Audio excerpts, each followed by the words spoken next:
Hi. I couldn't believe that there were so many people already sitting down like 20 minutes before I arrived. So I'm going to take it as flattery, but I know that you were all already very tired. So a little bit about myself first, because I think it'll explain a little bit the poor sense of humor. I have an American accent. I'm French. I've been in the UK for 14 years. So you take dark, sarcastic humor from the French and then the Brits, and then you put it the accent, so you'll see me laughing. You won't understand the joke. Be Britishly politically correct and laugh along with me. And believe it or not, I do a lot of these talks, and I'm insanely nervous every single time. So I pick up the vibe. If you have negative vibe, it's negative karma. It's not good for you, and it's not good for me. Now I'm a little bit worried because everybody's still, no, that's not good. A little bit about House of Kaizen. House of Kaizen is two businesses that were integrated 2 years ago that were sister businesses. One that was all about the ability to target audience and get them engaged. And we built House of Kaizen, the CRO side of things, 5 or 6 years ago now. And it was the ability to, once you've spent a fortune acquiring traffic and visitors to your sites, you ran out of money to actually figure out how to convert them properly. Unfortunately, visitors work horizontally across everything. So we actually manage the messaging, the display, the engagement side of things, and then we transform content and storylines through the entire user journey to maximize and influence behaviors to convert people better. Now we're done. So I changed my presentation very recently, and I figured I'd start this a little bit differently because I'm always fascinated by walking through these the booths. I think I've seen the word better and new more often than any other word. Do better marketing. I think we should do a competition to find out how many times do we see better marketing. Eventually it'll be perfect, but I think that'll take a couple of decades. So I figured I'd take a different spin and I'd go completely old school, which is forget the technology side. So if you came to learn about a new piece of technology, you can leave now. Okay. All right. So obviously this presentation was absolutely adapted to the device on which I am presenting, which is a 42-inch or 50-inch screen. So for the people in the back, you're absolutely going to love this. You will be able to see absolutely nothing at all. So I figured I'd start with a warning. A warning starts with this little story. In the early 1900s, there's actually a consortium of light bulb builders, Ostrom's, Philips, that had an agreement. And the agreement was that they would not build any light bulbs that had a lifespan of over 1,000 hours. Even though most of the light bulbs at that time could run for 2,500 hours. And they decided, no, they must burn out at 1,000 hours so that people buy more. In the 50s, an automotive company called Chevrolet, not very popular here, and it's true, they make pretty crappy cars. And I curse like a sailor, so just get used to it. If you get offended, send a complaint letter. Nobody will read it. But what Chevrolet used to do was to change the body styles of their cars. The mechanics didn't change. The chassis didn't change. The wheels didn't change. The engines didn't change. But they understood something very clearly was, if I can change the body style, people go, ooh, new model. I want it. And then this guy came along, very odd name, didn't know if he was into recruitment or not, but Mr. Jobs developed the iPod in which you could not remove the battery. And when the battery after 500 cycles died, and you said, I need a new battery because my iPod works perfectly, they said, sure, that'll be $240. But I spent $280 for my iPod. And that's what we call planned obsolescence. And that's the world that we live in today. Why is it that the iPhone 6 outsold the iPhone 5S, outsold the 5, outsold the 4, the 4C, etc., etc.? When people were interviewed as to why are you buying the iPhone 6, they said because it's the iPhone 6. What's the key feature that you're buying it for?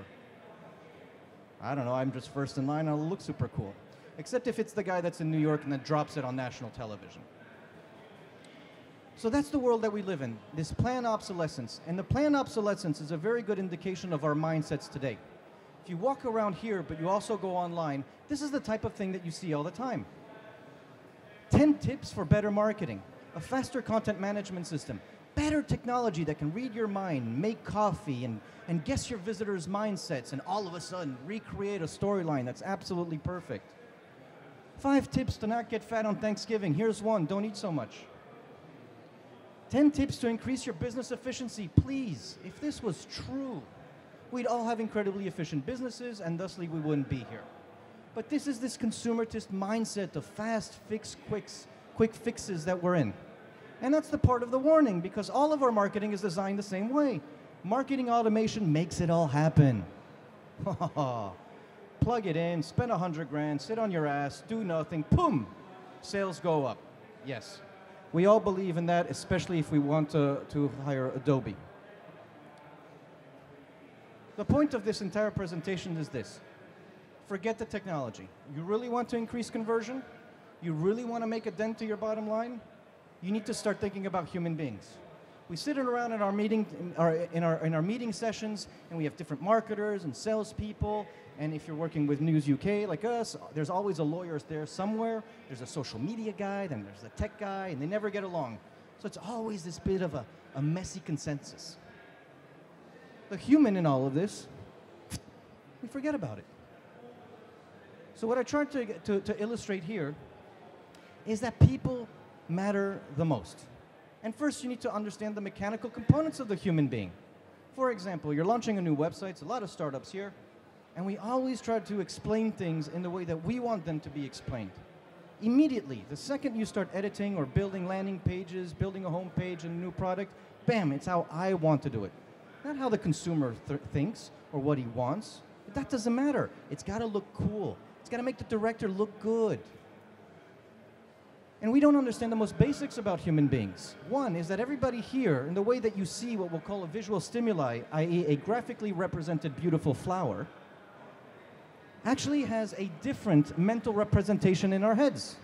And that is very much dependent on your experience, what you see, your education, your culture, and how your neurons in your brains are put together. Let's think about it. If I came to one of you ladies here and I said, oh, look at this beautiful rose. And you said, beautiful. I said, I'm colorblind. It just looks like an ordinary gray flower to me, right? But yet it's the same visual stimuli, but the perceptions of that are completely different.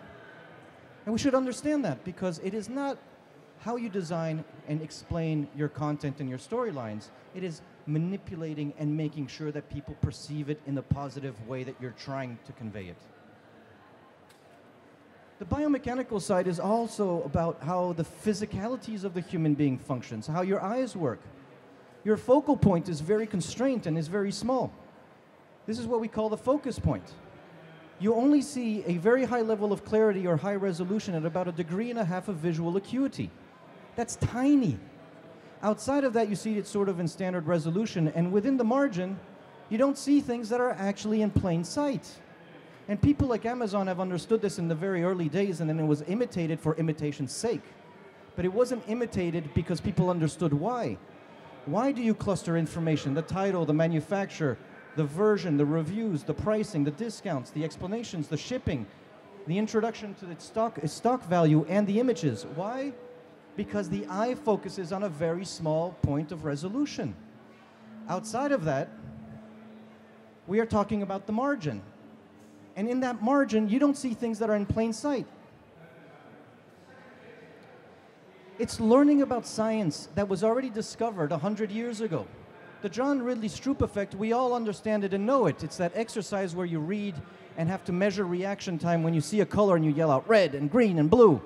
And then you're told, read the word, not the color of the word. And the word says green, but the letters are in red. And people go, oh, green, red, oh, shit. Right? And that's when you have two conflicting visual stimuli. It actually takes 78% more brain power to decompose those conflicting visual stimuli. Now, we see a lot of sites, right? We work with a lot of people. And sometimes it's not two conflicting visual stimuli, it's 6, 7, 8, 9. Copy that doesn't make sense. A call to action that you haven't even sold me the product, you're saying, oh, free trial. Free trial for what, dude? You want me to give you my information through Facebook, but you don't even tell me why I should do it? And you need to constantly be resolving this equation in your head. And that takes a lot of effort, and you want to understand what the first source of your bounce rate is. Stop dicking people around and tell them a very clean storyline. Don't play with this John Ridley Stroop effect where they constantly have to resolve an equation they didn't expect. Finally, the biggest conundrum as part of this warning, yourselves. Us as marketers know our websites and our e-commerce environments by absolute heart. The analogy that I always use is if I come to my apartment, even though it's a tiny little apartment in West Hampstead that cost me an arm and a leg, I still don't know how to pay it. But anyways, I walk into the apartment and the lights are dead. I can navigate my apartment in the dark to find where the patch box is, right? I can put the fuse back on, doesn't matter, I didn't break anything. But any of you come into my apartment, without knowing the apartment, of course, you walk in, the lights are dead, if you try to find the fuse box, you're gonna break everything in the apartment. So you're the worst people to actually understand how your visitors are perceiving and interacting with the website because you know everything by heart. And if we go back to that original meeting where we have the sales guy, the marketing guy, the content guy, the tech guy, the legal guy, and all that sitting around a meeting going, how are we going to price this? How are we going to construct our products? How are we going to present our products? It ends up being a mishmash of personal opinions of people that already know the product by far too heart. They know it by heart. But we love the technology and we love novelty. Do we understand the biomechanical element as to why we love this novelty? It's simple. New things release dopamine, which creates a sensation of pleasure, right? So it's a little bit like Pavlov's dog. We've all been trained to press that button and upgrade because that element of novelty gives us pleasure. And that's not a very good thing. The second thing is that we have been genetically programmed to be ridiculously lazy. We shy away from effort. So on the left-hand side, we love pleasure and we don't want any effort in the process. Technology is brilliant. I cut a check, right? And if I can have an accounting department write the check for me, all the better, because God forbid I get confused between which field I need to fill on which one. I give you the check, you plug in some tech, lo and behold, miracles happen on my site.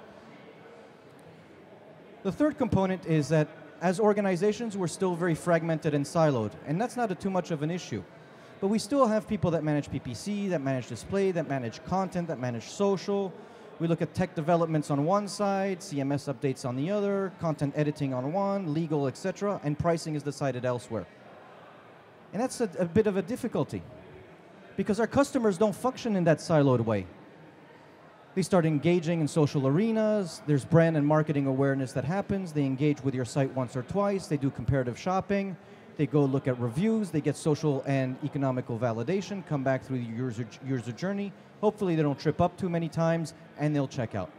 So visitors are horizontal, even though they do this, and our businesses are extremely siloed. And finally, we have that curse of knowledge of knowing our products far too well, and it's always surprising how difficult it is to unknow something that you know. So taking a step back and trying to explain how a product or service functions, how to explain to a user in the most basic of fundamentals and connecting with them for him to realize, oh my God, this is exactly what I was looking for. Instead of approaching a visitor and saying, my product is so technically advanced that it can actually go to the moon, circumvent it, come back and make you coffee in the morning. And the problem with that type of behavior or content or storytelling is that it triggers these initial primal defensive mechanisms.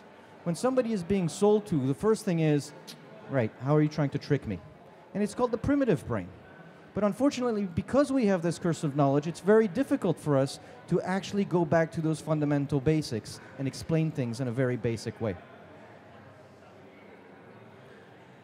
So the entire point of all of this is do not ignore the conversation. You need to establish a conversation with your audience, and at every step of the user journey, not just on your sites, but in the way that you construct your emails, in the way that your PPC is done, in the way that your display sequencing is done, your ad messages, how frequently they're displayed, how you tell different messages in your display marketing as a storyline. You must go old school. Think about it like a book that has chapters, a movie with a script, and everything has the most finite of scripts. And there's a lot of components to these scripts. There's the ability to position the audience at every step of the user journey, using headlines and subheadlines to specify, quantify, and define the positioning where an individual is. If you arrive in a locale, anyone, online or offline, you arrive at a web page, at a website, after you've clicked a link on search, or you walk into a building, and it looks unfamiliar. It's not what you expected. You don't think that you're in the right place, you will leave.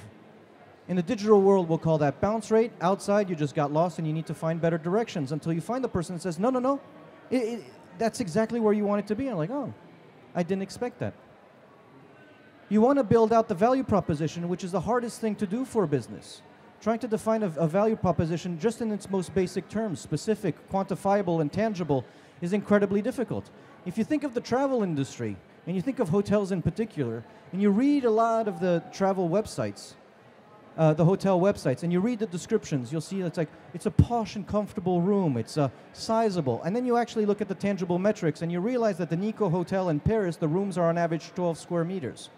12 square meters means that from your bed you can wash your hands, take your shower, and touch all the walls from standing on the bed. But most importantly, you want to connect with the benefits of an individual, right? What is it the problems that I'm going to fix? How is it going to change your life? And if you're really good at it, you're going to try to trigger an emotion, which is the emotion that he was particularly looking for. Oh, that's a relief. That's exactly what I need. How did you know that that's the life improvement or the life change or the problem that I needed? But most importantly, through that content storyline, you need to identify what are the particular questions that a visitor is asking himself. Whenever you're going to look for a product or service, you have a sequence of questions that you want answered. You have questions that are selection criteria and those that are just trigger questions. Is this car safe or not? A long time ago, I was working with Toyota. I did not work with them for a very long time because Toyota and I did not get along. They wanted to build an entire web infrastructure, right? Bunch of websites, go into social to explain that Toyota's cars are safe. And I said, it's pointless. Nobody cares whether your car is safe or not. And I said, whoa, what the hell do you know? I said, I don't know anything about cars. I've driven a few, owned a few. But if it was true, then we'd spend 2 million quid buying tanks. And we'd all be driving tanks. It wouldn't be fuel efficient. We wouldn't care if we ran over people. It'd be butt ugly. So the element of safety was nothing but a trigger. But for them, it was the primary core and the starting point for their product communication. I said, no, no, no, no. I said, what is the selection criteria that people go through when they buy a car? And different segments will have different criteria. When you build out your script, it is not based on what you think the communication criteria or script should be. It is based on the criterias and questions the visitors have. And because visitors have different segments, right? Different motivations, different needs, they come from different channels, then you actually have to build out multiple scripts and then use technology to figure out how to deliver that.